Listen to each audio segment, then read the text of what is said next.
मित्रांनो, आजचा जो सेशन आपला असणार आहे तो सेशन नंबर 3 असणार आहे. याच्या पहिले आपण 2 सेशन त्या ठिकाणी कव्हर केले आणि हा तिसरा सेशन या ठिकाणी डिझाईन करतोय.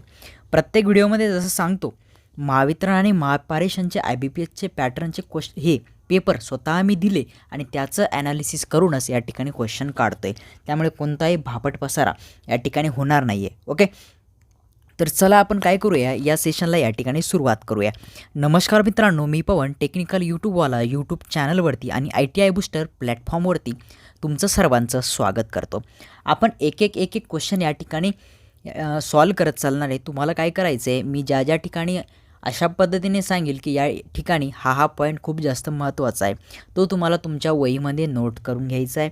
कोणत्या गोष्टी तुम्हाला येतात, कोणत्या गोष्टी येत नाही याचं ॲनालिसिस करून अभ्यास करायचा आहे. आणि प्रत्येक प्रश्न या ठिकाणी तुम्हाला आलाच पाहिजे. या ठिकाणी येत नसेल तर त्यावरती तुम्हाला अभ्यास करायचा आहे. कारण यावरती आणि या क्वेश्चनच्या आजूबाजूचा जो डाटा मी सांगणार आहे त्यामध्ये प्रश्न या ठिकाणी डिझाईन होण्याचे खूप जास्त चान्सेस आहे. कारण असे प्रश्न आपण निमीमधून या ठिकाणी टाकले की ज्यामध्ये याच्या पहिलेसुद्धा त्या ठिकाणून आणि त्या प्रश्नाच्या डाटामधून या ठिकाणी प्रश्न आलेले आहे. ओके, तर चला कोणताही वेळ वाया न घालवता आपण या ठिकाणी काय करूया, सुरुवात करूया. नंबर 1च्या क्वेश्चनपासून आपण मित्रांनो या ठिकाणी सुरू करतोय. तुम्हाला काय केलं आहे, या ठिकाणी इलेक्ट्रोकेमिकल इक्विव्हॅलंट विचारला आहे. मग तो बी कशाचा विचारला आहे बघा, सिल्वरचा. कशाचा विचारला आहे, सिल्वरचा. तर सिल्वरचा इलेक्ट्रोकेमिकल इक्विव्हॅलंट तुम्हाला सांगायचा आहे. तर तुम्हाला इलेक्ट्रोकेमिकल इक्विव्हॅलंट ECE असं देतात आणि याचा फुल फॉर्म म्हणजे या ठिकाणी पेपरमध्ये विचारतात. तर इलेक्ट्रोकेमिकल इक्विव्हॅलंट हा याचा काय असणार आहे, फुल फॉर्म असणार आहे. हे तुम्हाला आपल्या डायरीमध्ये आपल्या नोट्समध्ये काय करायचं आहे, नोट करून घ्यायचं आहे. आता सिल्वरचा इलेक्ट्रोकेमिकल इक्विव्हॅलंट हा प्रश्न हा पाठ करायचा प्रश्न आहे. याच्या पाठीमागं काही कन्सेप्ट तुम्ही लावू शकत नाही. तर याचा इक्विव्हॅलंट असतो 1.1182. काय, 1.1182 म्हणजे ऑप्शन नंबर पहिलंच तुमचं त्या ठिकाणी बरोबर असणार आहे. तर चला पुढचा प्रश्न आपण बघूया. तर पुढचा प्रश्न काय सांगतो, what is the output voltage of lithium cell. बघा, लिथियम सेलची जी बॅटरी असते तुमची, त्या लिथियम सेल बॅटरी जी असते त्या लिथियम सेल बॅटरीचं व्होल्टेज या ठिकाणी विचारून घेतलं आहे. तर कधी लक्षात ठेवा, तुमची जी लिथियम सेल बॅटरी असते तिचं जे आउटपुट व्होल्टेज असतं मित्रांनो ते असतं 2.5 व्होल्ट. किती असतं, 2.5 व्होल्ट. आणि बाकीचे जर तुम्हाला ड्राय सेल जर विचारले तर त्याचं मॅक्झिमम 1.5 व्होल्ट हे उत्तर त्या ठिकाणी असतं, किंवा मग त्याच्या आजूबाजूचं तुमचं उत्तर त्या ठिकाणी असतं. पण आपल्याला या ठिकाणी लिथियम सेल बॅटरी हे त्या ठिकाणी विचारून घेतलं होतं, त्यामुळे त्याचं उत्तर आपलं जे असणारे प्रॉपर ते असणारे ऑप्शन नंबर C. ओके, तर चला पुढचा प्रश्न बघूया. विच लॉ सॉरी मित्रांनो, आता या ठिकाणी प्रश्न काय विचारला, which law secondary cell work. म्हणजे ज्या सेकंडरी बॅटरी आहे आपल्या, काय सेकंडरी बॅटरी जी आहे, मी एकच मिनटात या ठिकाणी पेनचा कलर चेंज करून घेतोय कारण दोन्ही कलरसुद्धा आपले एकच झाले. बरोबर आहे का नाही. बघा या ठिकाणी चेंज झाला आहे, व्हाईट कलर झाला. आता बघा आपल्याला काय विचारलं आहे, जे सेकंडरी बॅटरी आहे त्या कोणत्या नियमावरती या ठिकाणी काम करतात. तर तुम्हाला एक नियम या ठिकाणी लक्षात ठेवायचा आहे, फॅरेडेज लॉ ऑफ इलेक्ट्रोलिसिस. काय, फॅरेडेज लॉ ऑफ इलेक्ट्रोलिसिस हा जो नियम आहे, हा जो रूल आहे, यावरती ही बॅटरी जी असते आपली सेकंडरी सेल बॅटरी ही त्यावरती काम करत असते. ओके, ऑप्शन नंबर ए हे तुमचं त्या ठिकाणी बरोबर असणार आहे. तर चला पुढचा प्रश्न काय आहे बघा, what is the expansion of काय, एक्सपान्शन PILC म्हणजे याचा फुल फॉर्म तुम्हाला या ठिकाणी विचारला आहे. महावितरणचे जे पेपर होणार आहे त्यामध्ये फुल फॉर्म काय, फुल फॉर्म त्यानंतर रेसिप्रोकल यावरती तुम्हाला एक तरी प्रश्न त्या ठिकाणी बघायला भेटणार आहे. आणि एक त्या ठिकाणी सुटलं आपलं युनिट. काय, युनिट यावरती सुद्धा त्या ठिकाणी तुम्हाला 100% प्रश्न मित्रांनो येणार म्हणजे येणार. त्यामुळे ह्या 3 गोष्टी या ठिकाणी तुम्ही परफेक्ट करून ठेवायचं आहे. आता याचा फुल फॉर्म काय असतो मित्रांनो, पेपर इन्सुलेटेड लीड कवर. काय, पेपर इन्सुलेटेड लीड कवर हा फुल फॉर्म याचा असतो. हा कुठे दिसतोय बघा, नंबर 1ला बघा, paper insulated lead cover cable. मग केबल पाहिजे का त्या ठिकाणी आपल्याला, नाही. तर त्याचं उत्तर पाहिजे आपल्याला proper paper insulated lead cover पाहिजे, फक्त केबल त्या ठिकाणी पाहिजे का, नाही. मग खाली दिसतंय का, इथे पण नाही दिसत आहे. त्यानंतर लीड कवर पॉलिथिलीन हे पण नाही आपलं, काय पॉलिथिलीन. आणि हे काय होतं या ठिकाणी, पॉलिथिन. दोन्ही पण आपले त्या ठिकाणी नसणार आहे. या ठिकाणी चुकून झालं असेल बघा, या ठिकाणी नुसतं काय पाहिजे होतं, पेपर इन्सुलेटेड लीड कवर. हा पेपर पण असतं बघा, कुठे कुठे केबल दिलं राहील तुम्हाला, कुठे कुठे दिलेलं नाही राहणार, पण पेपर इन्सुलेटेड लीड कवर हे याचं परफेक्ट उत्तर राहणार आहे. किंवा मग ते एक केबलचा प्रकार आहे म्हणून त्याला केबलसुद्धा समोर तुम्हाला अटॅच करून देतील. ओके, मग ऑप्शन नंबर 1 आपलं या ठिकाणी बरोबर उत्तर राहणार आहे. चला पुढचा प्रश्न बघूया. पुढचा प्रश्न काय सांगतो, the material that content free electron is, म्हणजे काय, मुक्त इलेक्ट्रॉन असलेली सामग्री आहे. मग याच्यापैकी मुक्त इलेक्ट्रॉन असलेली सामग्री कोणती ते विचारलं आहे. सर्वात पहिले मुक्त इलेक्ट्रॉन असलेली सामग्री म्हणजे ती कंडक्टर असते, म्हणजे ते एक मेटल असतं, हे तुम्हाला हे सर्वात पहिले लक्षात आलं पाहिजे. मग या ठिकाणी कंडक्टर मेटल कोणती वस्तू आहे ती तुम्हाला या ठिकाणी शोधता येईल. ओके, आता खालून सुरुवात करूया. बघा, रबर काय आहे, तुमचं इन्सुलेटर आहे. मायका इन्सुलेटर आहे. PVC इन्सुलेटर आहे. पण तुमचा जो सिलिकॉन आहे ते एक मेटल आहे आणि तो एक काय आपला चांगला सुवाहक आहे, म्हणजे ते आपलं चांगलं कंडक्टर आहे आणि त्यामध्ये जो फ्री इलेक्ट्रॉन असणार आहे ते जास्त असणार आहे. नंबर 1चं उत्तर त्यामुळे आपलं या ठिकाणी बरोबर असणार आहे. चला पुढचा प्रश्न घेऊया. विच वन ऑफ द ठीक आहे असो, which one of the following material is the insulating, म्हणजे खालीलपैकी कोणतं मटेरियल इन्सुलेटिंग आहे, काय खालीलपैकी कोणते सामग्री इन्सुलेट सामग्री आहे, असा प्रश्न या ठिकाणी विचारला आहे. कधी कधी या ठिकाणी टायपिंगमध्ये थोडंफार मिस्टेक होऊ शकते. ओके, तर वॉटर झाला, कार्बन झाला, मायका झाला, कॉपर झाला, यापैकी काय कोणतं इन्सुलेटिंग मटेरियल आहे, काय कोणतं इन्सुलेटिंग सामग्री आहे ते विचारलं आहे. वॉटर इन्सुलेटिंग आहे का मित्रांनो? नाही, वॉटरमधून थोडंफार प्रमाणात का होईना पण करंट पास होतं. ओके, मग आणि कार्बनमधून सुद्धा आपलं करंट पास होतं आणि कॉपरमधून तर पूर्णपणे होतं. पण मायका हे चांगल्या पद्धतीचं आपला एक इन्सुलेटिंग मटेरियल आहे. काय आपला इन्सुलेटिंग मटेरियल आहे, जे हिटिंग आपले इस्त्री वगैरे असते त्या इस्त्रीमध्ये आपण त्याचा वापर करत असतो. तो काय करतो, हीट ट्रान्सफर करतो, पण करंटला तो काय करतो, अपोज करतो, म्हणजे करंटला तो जाऊ देत नाही. अशा पद्धतीची आपल्या मायकाची या ठिकाणी काय आहे कन्सेप्ट त्या ठिकाणी आहे. तर चला पुढचा प्रश्न बघूया. Which is not suitable for standard या ठिकाणी कंडक्टर, म्हणजे स्टँडर्ड कंडक्टरचं आणि याचं काय केलं आहे त्यांनी, बघा, अडकलेल्या कंडक्टरसाठी कोणते योग्य आहे, म्हणजे काय खालीलपैकी कोणतं योग्य आहे आणि ते कशासाठी, स्टँडर्ड कंडक्टरसाठी. ओके, काय विच इज नॉट सुटेबल म्हटले ते, काय which is not suitable for standard कंडक्टरसाठी खालीलपैकी कोणतं सुटेबल नाही आहे म्हणले. बघा, स्टँडर्ड कंडक्टर जो असतो तो फ्लेक्झिबल असतो, हे आपल्या या ठिकाणी उत्तर येणार आहे की मग नाही. तो काय असतो, मोर मेकॅनिकल स्ट्रेंथ, हो त्याची स्ट्रेंथ जी असते मेकॅनिकल ती जास्त असते. त्यानंतर available in square and flat, हे आहे का, तो स्क्वेअर आणि फ्लॅटमध्ये अवेलेबल असतो का, नाही. बघा, काय पहिलं नसणार, दुसरं नसणार आणि आपण चौथं एकदा चेक करून घेऊ. Use for cable and wire, काय केबल आणि वायरमध्ये त्याचा वापर होतो कशामध्ये, केबल आणि वायरमध्ये त्याचा वापर होतो. आपल्याला विचारलं काय, नॉट सुटेबल, हे बी आपलं उत्तर नसणार आहे. त्यामुळं आपलं उत्तर असणार आहे सी. कारण चौरस तुम्ही बघितलं का, चौकोनी केबल बघितला का कुठं, नाही, चौकोनी केबल नसतो. बघा, काय चौकोनी केबल नसतो, त्यामुळे सी आपलं या ठिकाणी उत्तर असणार आहे. मी थोडं या ठिकाणी कन्फ्यूज झालो होतो, पण कन्फ्यूज होण्यासारखा कोणताही या ठिकाणी काय नाही आहे, प्रश्न नाही आहे मित्रांनो. ओके, बघा, टेस्ट सिरीजचं तर आपण प्रत्येकच सेशनमध्ये सांगतो, टेस्ट सिरीज ही परिपूर्ण या ठिकाणी परफेक्ट आणि ॲक्युरेट टेस्ट सिरीज या ठिकाणी आपली आता या ठिकाणी तयार झालेली आहे मित्रांनो. टेस्ट सिरीजमध्ये कोणत्याही चुका नाही आहे, काहीच नाही, कारण मी स्वतः आता टेस्ट सिरीज या ठिकाणी चेक केलेली आहे. पहिली टेस्ट आपण जेव्हा टाकली होती तेव्हा त्यामध्ये ती टेस्ट बनवण्याच्या पहिलेच, म्हणजे ती पूर्णपणे चेक करण्याच्या पहिलेच मुलांनी दिली होती, त्यामुळे त्या ठिकाणी मुलांना काही चुका आढळल्या आणि सर्व ठिकाणी टेस्ट सिरीजमध्ये चुका आहे ही एक कलबल या ठिकाणी हे झाली होती. पण आता काही तसं काही नाही मित्रांनो, तुम्ही परिपूर्ण टेस्ट घेऊ शकता. आणि ही टेस्ट सिरीज फक्त 2 सेक्शनवरती आहे. जशा पद्धतीने IBPS या ठिकाणी तुमचा पेपर घेतं, फक्त या ठिकाणी टेक्निकल आणि नॉन टेकचे फक्त 2 सेक्शन असते.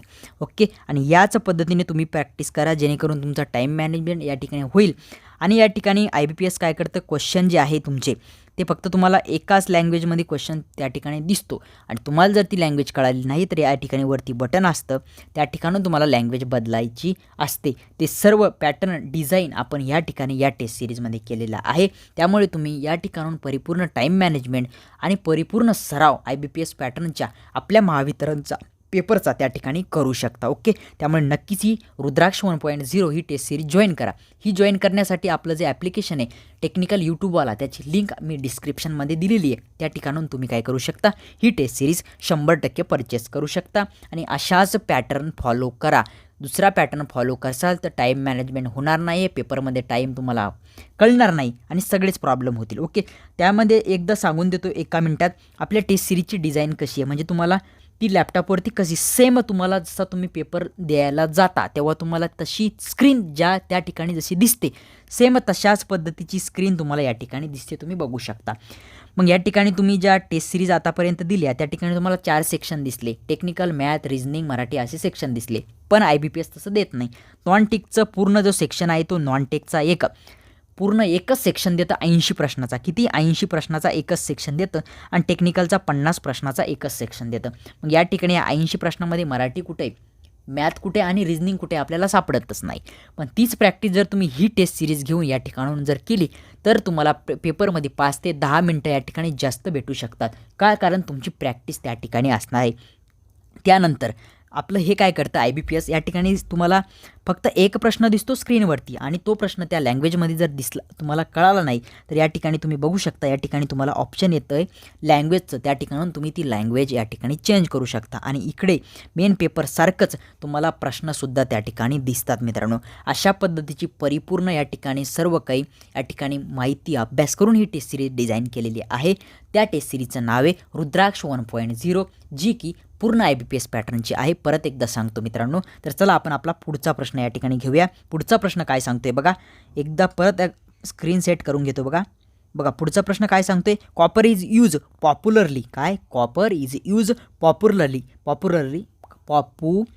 म्हणजे हे होतं आहे मराठीत वाचतो बघा. कॉपरचा वापर कंडक्टर म्हणून लोकप्रिय आहे. कारण काय आहे बरं का, कॉपरचा वापर एकदम जास्त आहे, म्हणजे त्याचा वापर एक चांगला कंडक्टर म्हणून केला जातो. असं का? कारण त्यामध्ये जो फ्री इलेक्ट्रॉन आहे मित्रांनो, फ्री इलेक्ट्रॉन जे ते जास्त आहे. काय? फ्री इलेक्ट्रॉन जे आहे ना ते जास्त आहे, त्यामुळे त्याचा एक चांगल्या पद्धतीचा कंडक्टर म्हणून वापर केला जातो. ओके, आता ते चांदीपेक्षा स्वस्त आहे म्हणून का? नाही वा, असं काहीच नाही. तो चांदीपेक्षा स्वस्त आहे म्हणून का? यस माझं थोडं मिस्टेक झाली, माफ करा. बघा पुढचा प्रश्न बघूया, म्हणजे पुढचं हे बघूया ऑप्शन. त्याची प्रतिरोधकता कमी आहे. त्याची प्रतिरोधकता चांदीपेक्षा कमी आहे का? नाही, त्याची प्रतिरोधकता चांदीपेक्षा जास्त आहे, त्यामुळे हे येणार नाही. आपल्याला या प्रश्नाला सिल्वर म्हणजे चांदीसोबत कम्पेअर काढायचं आहे, एवढं लक्षात घ्यायचं आहे. काय? आपल्याला या प्रश्नाला कॉपरला आपल्याला चांदीसोबत कम्पेअर करूनच या ठिकाणी प्रश्नाचे उत्तर द्यायचे. जर तसं नाही केलं तर आपल्या ह्या प्रश्नाचं उत्तर चुकणार. बघा ते काय, ते पातळ तारांमध्ये काढले जाऊ शकतात असं काही नाही, दोघं बी तसं काढू शकतात, त्यामुळे हे बी नसणार. आणि वरील सर्व आहे का हे पण आपल्याला बघायचं आहे एकदा. बघा आपण इंग्लिशमध्ये सुद्धा हा क्वेश्चन एकदा रेफर करूया. बघा तो चांदीपेक्षा स्वस्त आहे, बरोबर आहे. तो काय? चांदीपेक्षा स्वस्त आहे. त्याची प्रतिरोधकता कमी आहे. त्याची प्रतिरोधकता कमी नाही आहे हे नसणार आहे आणि हे बी नसणार आहे आणि वरील सर्व नसणार आहे, कारण हे दोन आपले चूक असणार आहे. म्हणून ऑप्शन नंबर 1 आपल्या या ठिकाणी बरोबर असणार आहे. ओके, कळालं सगळ्यांना? काय एकदा इंग्लिशमध्ये परत एकदा इंग्लिशमध्ये सांगतो. बघा copper is use popularly as a conductor because. तो काय? पॉप्युलरली म्हणजे सर्वात जास्त या ठिकाणी वापरला जातो. का? It is a cheaper than silver, कारण तो सिल्वरपेक्षा स्वस्त आहे. इट इज लो रेजिस्टिव्हिटी, त्याची रेजिस्टिव्हिटी कमी आहे का? त्याची ठीक आहे, रेजिस्टिव्हिटी कमी आहे. कम्पेअर न करता जर आपण हा प्रश्न सोडवला तर त्याची रेजिस्टिव्हिटी कमी ही बरोबर आहे. आणि it can be drawn into thin wire. आता आपण डायरेक्ट इंग्लिशमध्ये याला जर सिल्वरला जर कम्पेअर न करता जर हा प्रश्न सोडवला तर याचं उत्तर आपलं डी पण येतं. बघा मग ह्या प्रश्नाचं जर नेहमी पॅटर्ननुसार जर आपण गेलो, नेहमी पॅटर्ननुसार जर आपण गेलो तर याचं उत्तर डी या ठिकाणी बरोबर येतं.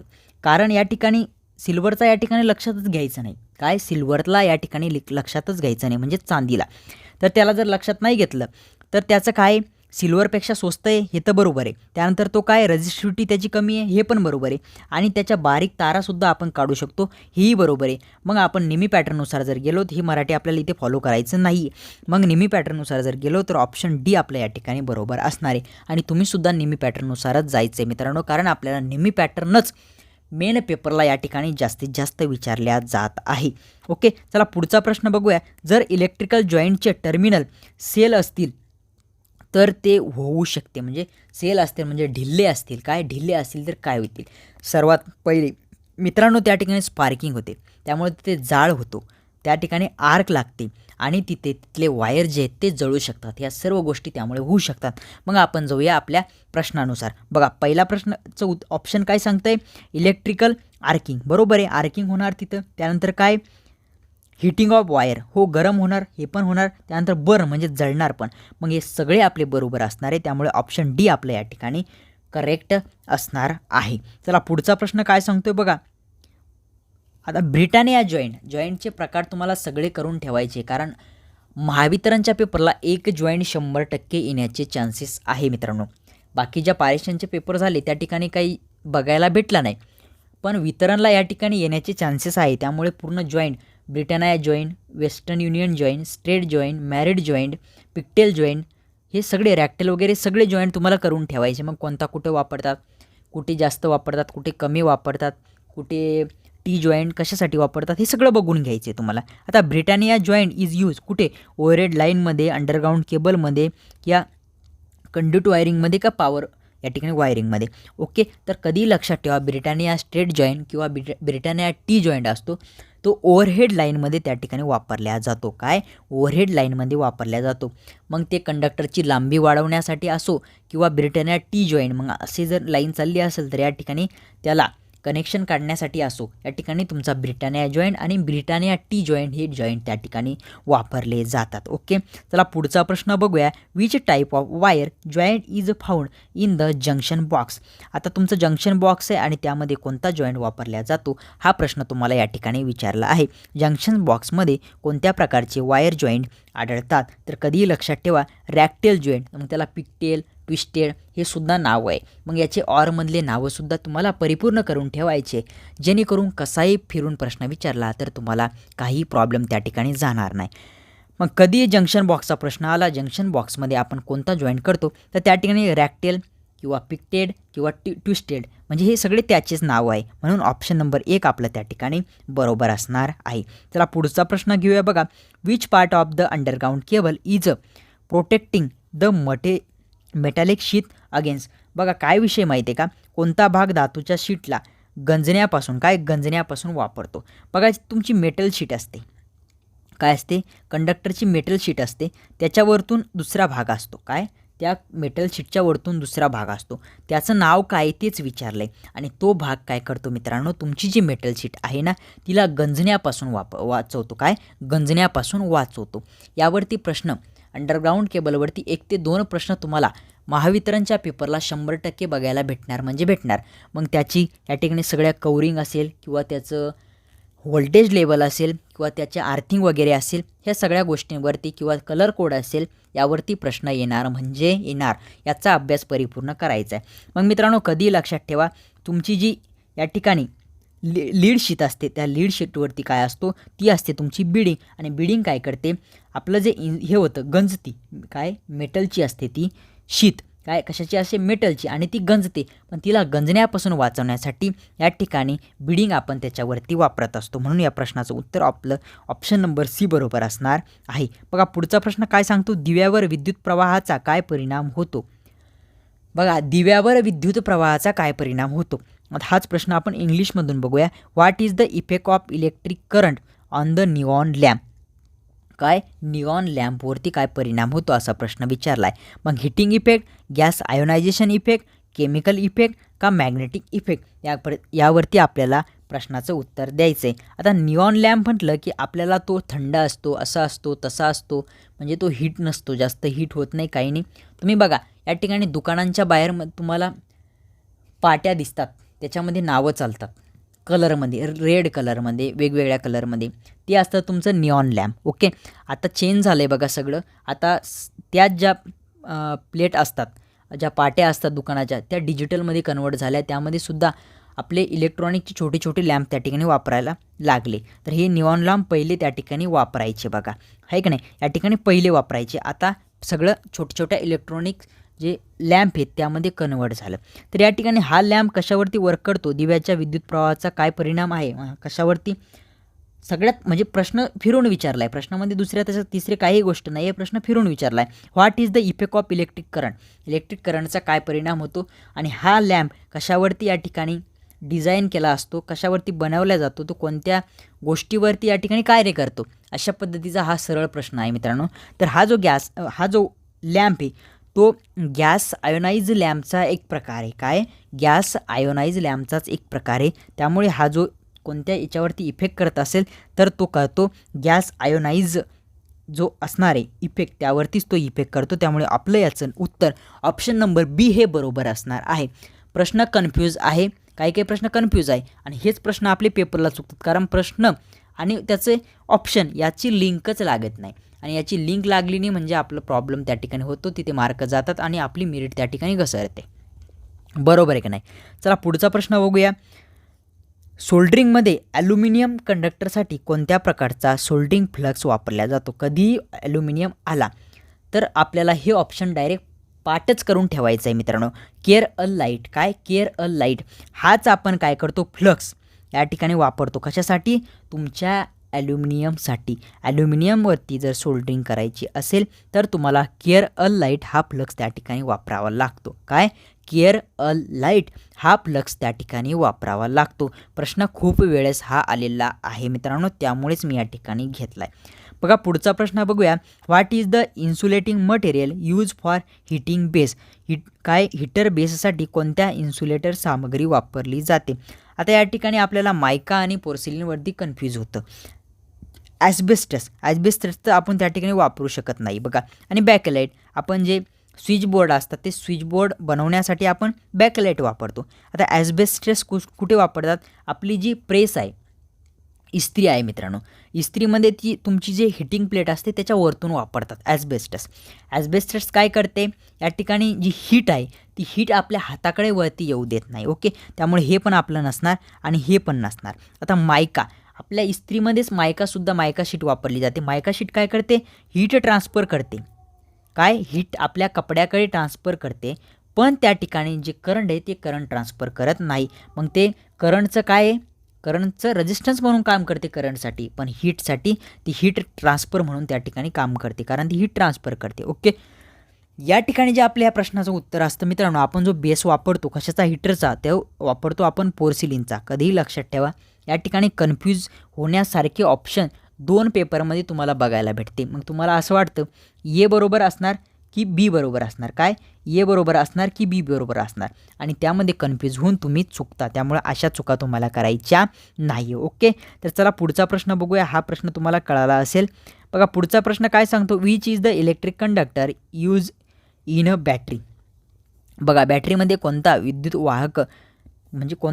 वाहक वापरला जातो. कशामध्ये, बॅटरीमध्ये. बॅटरीमध्ये या ठिकाणी इलेक्ट्रोलाइट असतं मित्रांनो. काय असतं, इलेक्ट्रोलाइट असतं. अशा पद्धतीने तुमची बॅटरी असते, बॅटरीमध्ये इलेक्ट्रोलाइट असतं, म्हणजे ते पाणी असतं. म्हणजे H2SO4, काय, H2SO4, KOH. आता हे वेगवेगळ्या बॅटरीमध्ये असतं, म्हणजे पोटॅशियम हायड्रॉक्साईड आणि H2SO4 म्हणजे सल्फ्युरिक ॲसिड वगैरे असतं. हे तुमच्या कशामध्ये असतं, बॅटरीमध्ये. आणि या ठिकाणी असतात मित्रांनो प्लेट, आणि या ठिकाणी वरती काढलेले असतात तुमचे टर्मिनल. मग तेच विचारलं या ठिकाणी जे हे असणार आहे, काय असणार आहे, एकच मिनटं.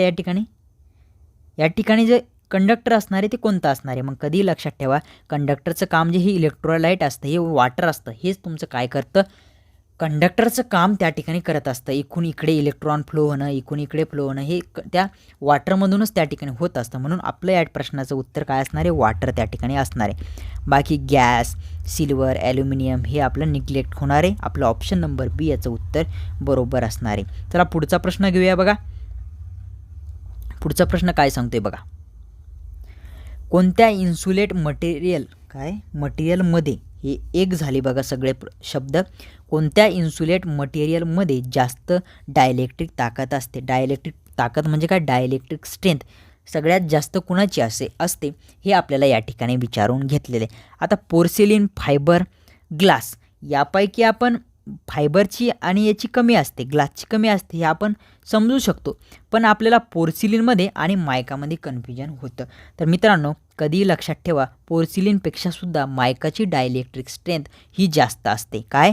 मायकाची डायलेक्ट्रिक स्ट्रेंथ जास्त असते कम्पेअर टू पोर्सिलिन. त्यामुळे या प्रश्नाचं आपलं बरोबर उत्तर असणार आहे ऑप्शन नंबर सी मायका. ओके, चला पुढचा प्रश्न बघूया. पुढचा प्रश्न काय सांगतोय बघा. वर्गीकरणासह सामग्रीचे गुणधर्म कमी प्रतिकार. आता हे मराठीत वाचल्यानंतर काही कळत नाही. बघा, the property of material with the classification of material low resistance. आता लो रेजिस्टन्स या एवढ्या गोष्टीवरती आपल्याला या प्रश्नाचं उत्तर देणं आहे. तर आपण ऑप्शन वाचून घेऊया. इन्सुलेटर, सेमीकंडक्टर, कंडक्टर आणि नन ऑफ दी अबो. काय? नन ऑफ दी अबो. म्हणजे याचा अर्थ दुसरा तिसरा काही नसून अर्थ असा आहे की खालीलपैकी कोणत्या गोष्टीचा रेजिस्टन्स हे लो आहे. काय? खालीलपैकी कोणत्या गोष्टीचा रेजिस्टन्स हा लो आहे. The property of a material with the classification of material. खालीलपैकी जर मटेरियलचं क्लासिफिकेशन केलं तर सगळ्यात लो रेजिस्टन्स कशाचा राहील असं याचं परिपूर्ण या ठिकाणी अर्थ प्रश्नाचा आहे. अशाच पद्धतीचे प्रश्न या ठिकाणी IBPS विचारतं, ज्यामध्ये की आपल्याला प्रश्नच कळत नाही, मग बाकी तर दूरच राहील, आहे का नाही. मग या ठिकाणी इन्सुलेटरचा जर हाय असतो हे आपलं येणार नाही. सेमीकंडक्टर हाय असतं हे पण आपलं येणार नाही. आणि नन ऑफ दी अबो तर येणार नाही, कारण कंडक्टर हा ऑप्शन आपल्याला या ठिकाणी भेटला आहे. कंडक्टरचा रेजिस्टन्स जो असतो तो लो असतो, म्हणून ऑप्शन नंबर सी आपलं त्या ठिकाणी बरोबर येणार आहे. ओके, त्यानंतर थोडे प्रश्न राहिले मित्रांनो. बघा, वर्गीकरणासह सामग्रीचे गुणधर्म हायग्रोस्कोपिक नसलेले. म्हणजे हायग्रोस्कोपिक नसलेले तसाच प्रश्न आहे सारखाच, फक्त या ठिकाणी विचारलं खालीलपैकी कोणते हायग्रोस्कोपिक नसले पाहिजे. The property of material with the classification of material. आता इन्सुलेटर बरोबर आहे. इन्सुलेटर काय? आपले हायग्रोस्कोपिक नसले पाहिजे. हायग्रोस्कोपिक म्हणजे काय?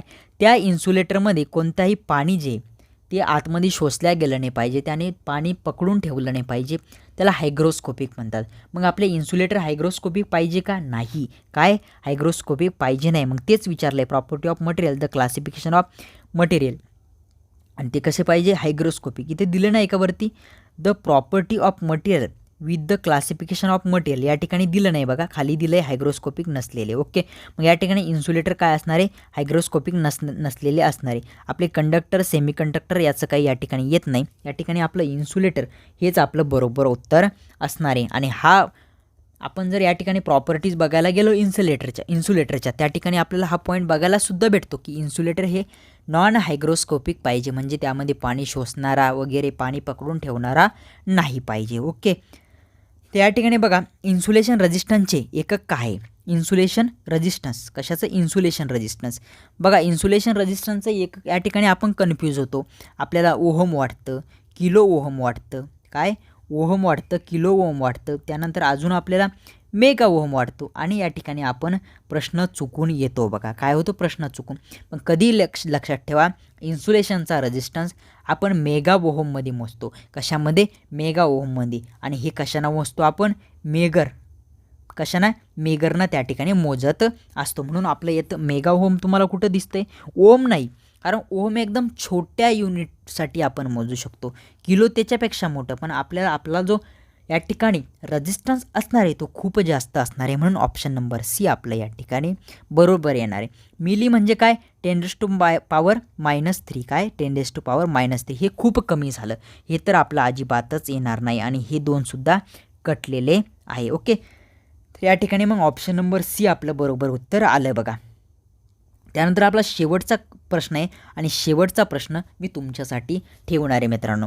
जे कोणी मित्र सर्वात पहिले या प्रश्नाचे उत्तर आपल्याला या ठिकाणी कमेंट करतील त्यांचं आपण पुढच्या सेशनमध्ये या ठिकाणी कमेंट या ठिकाणी दाखवणार आहे. ओके, की ज्या मुलांनी सर्वात पहिले याचं बरोबर उत्तर दिलं त्याच्या कमेंट. बरोबर आहे का नाही? प्रश्न एकदा समजून सांगतो. मायक्रोमीटरवरती या ठिकाणी क्वेश्चन आहे. मायक्रोमीटरचे भाग जे त्यावरती क्वेश्चन या ठिकाणी डिझाईन केलेलं आहे, आणि त्याचे भाग वगैरे तुम्हाला सांगायचे कोणते आहे आणि कोणते नाही आहे. ओके, तर या ठिकाणी मित्रांनो व्हिडिओ आवडला असेल तर मी व्हिडिओमध्ये तुम्हाला कधीही सांगत नाही लाईक करा वगैरे वगैरे, पण मित्रांनो लाईक करा. लाईक केल्यानं एवढंच होणार आहे की व्हिडिओ जो असणार आहे आपला तो खूप साऱ्या मित्रांपर्यंत या ठिकाणी पोहोचतो. ओके, बाकी काही नाही. त्यामुळे तुम्ही लाईक करा. लाईक करायला काही पैसे लागत नाही. लाईक करा, आणि तुम्ही जर आपल्या चॅनलवरती नवीन असाल तर नक्कीच चॅनलला सबस्क्राईब करा. ओके, आणि बेल आयकॉनचं नोटिफिकेशन आहे ते ऑन करून ठेवा. याने एवढंच होईल की तुम्हाला आपले असेच नवीन नवीन जे व्हिडिओ येतात ते तुम्हाला सर्वात पहिले त्या ठिकाणी मिळत जाईल. ओके, आणि याने तुमचा फायदा होईल, कारण नेहमी पॅटर्नचे अशा पद्धतीचे चांगले व्हिडिओ या ठिकाणी कुठे अवेलेबल नाही आहेत, ते की आपल्या चॅनलवरती तुम्हाला या ठिकाणी भेटत आहे मित्रांनो. ओके, परत एकदा सांगतो, आपल्या मित्रांपर्यंत शेअर करा, लाईक करा आणि नक्कीच सबस्क्राईब करा. ओके, तर या ठिकाणी आपण या सेशनला पूर्णविराम देऊया आणि भेटूया अशाच एका नवीन सेशनमध्ये पुन्हा एकदा. Thank you so much.